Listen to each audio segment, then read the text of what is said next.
வணக்கம் friends, welcome to சுவை eats. இன்றைக்கி நம்ம சேனலில் எல்லோருக்கும் ரொம்ப பிடிச்ச காலிஃப்ளவர் 65 ரெஸ்டாரண்ட் ஸ்டைலில் கிறிஸ்பியாக எப்படி பண்ணுறதுன்னு பார்க்க போகிறோம். ஒரு காலிஃப்ளவர் எடுத்திருக்கேங்க. அதை இந்த மாதிரி சின்ன சின்னதாக கட் பண்ணி எடுத்து வச்சுக்கலாம். இப்போ ஒரு கடாயில் கொஞ்சம் தண்ணி எடுத்துகிட்டு அதில் கொஞ்சம் உப்பு சேர்த்துக்காங்க. தண்ணி கொதித்து வந்ததும் நம்ம கட் பண்ணி வச்ச காலிஃப்ளவரை இதில் சேர்த்துடலாங்க. இந்த மாதிரி பண்ணுறதுனால காலிஃப்ளவரில் இருக்க பூச்சிலாம் போயிடும்.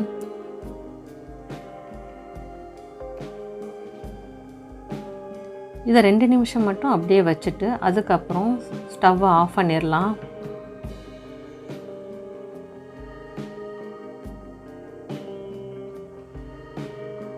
இப்போ தண்ணியெல்லாம் நல்லா வடிகட்டிட்டு வேறு ஒரு பவுலுக்கு மாற்றிடலாங்க.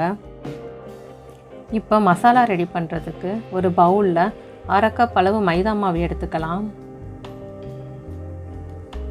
அது கூட 1/4 கப் அளவு சோள மாவு, 1 டேபிள் ஸ்பூன் அளவு அரிசி மாவு, இது கூட 1 டேபிள் ஸ்பூன் அளவு காஷ்மீரி மிளகாய்த்தூள் சேர்த்துக்கிறேங்க. இது காரம் இருக்காது, கலர் கொடுக்கும். கரம் மசாலா 1/2 டேபிள் ஸ்பூன், மஞ்சள் தூள் 1/4 டீஸ்பூன், எலுமிச்சை சாறு 1 டேபிள் ஸ்பூன், உப்பு தேவையான அளவு எடுத்துக்கோங்க. இஞ்சி பூண்டு விழுது 1/2 டேபிள் ஸ்பூன் சேர்த்து இதை நல்லா மிக்ஸ் பண்ணி விட்டுக்கலாம். உங்களுக்கு காரம் இன்னும் வேணும்னா மிளகாய்த்தூள் கொஞ்சம் சேர்த்துக்கோங்க. தண்ணியை கொஞ்சம் கொஞ்சமாக சேர்த்து மிக்ஸ் பண்ணிக்கலாம். தண்ணியை மொத்தமாக சேர்த்துடக்கூடாதுங்க. மாவு ரொம்ப தண்ணியாகவும் இருக்கக்கூடாது. ஒரு திக்கான பேஸ்ட் மாதிரி வர வரைக்கும் நல்லா மிக்ஸ் பண்ணி விட்டுக்கோங்க.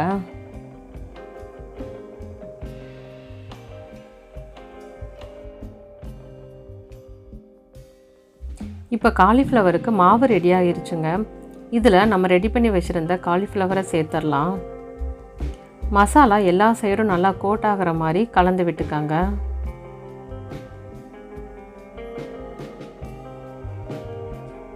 இப்போ இதை ஒரு 10 நிமிஷம் மசாலாவோட ஊற விட்டுடலாங்க. 10 நிமிஷம் ஆகிருச்சு. இப்போ நம்ம ஃப்ரை பண்ணிடலாம். ஃப்ரை பண்ணுறதுக்கு தேவையான அளவு எண்ணெயை சூடு பண்ணிக்கலாம். எண்ணெய் நல்லா சூடானதும் காலிஃப்ளவரை இந்த மாதிரி ஒன்றொன்னா போட்டுக்கலாம். உதிரியாக போடுங்க, மொத்தமாக போடாதீங்க. மொத்தமாக போட்டால் ஒன்றோட ஒன்று ஒட்டிக்கிறோம்.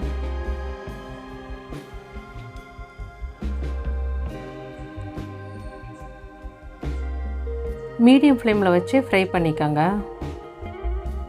காலிஃப்ளவரை போட்டதும் உடனே கிளறி விட்டுறக்கூடாதுங்க. கொஞ்சம் நேரம் வெந்ததும் திருப்பி விட்டுக்கலாம். இப்போ பாருங்கள், மசாலா எதுவுமே உதிராமல் கரெக்டாக இருக்குது.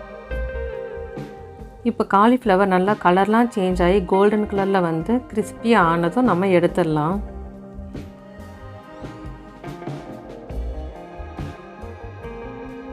இப்போ நம்ம இதை எடுத்து வேறு ஒரு பிளேட்டில் வச்சிடலாங்க. டிஷ்யூ பேப்பரில் வச்சா எக்ஸஸாக இருக்க எண்ணெயெல்லாம் நல்லா உறிஞ்சிரும். பேலன்ஸ் இருக்கிறதையும் நம்ம ஃப்ரை பண்ணி எடுத்துடலாம்.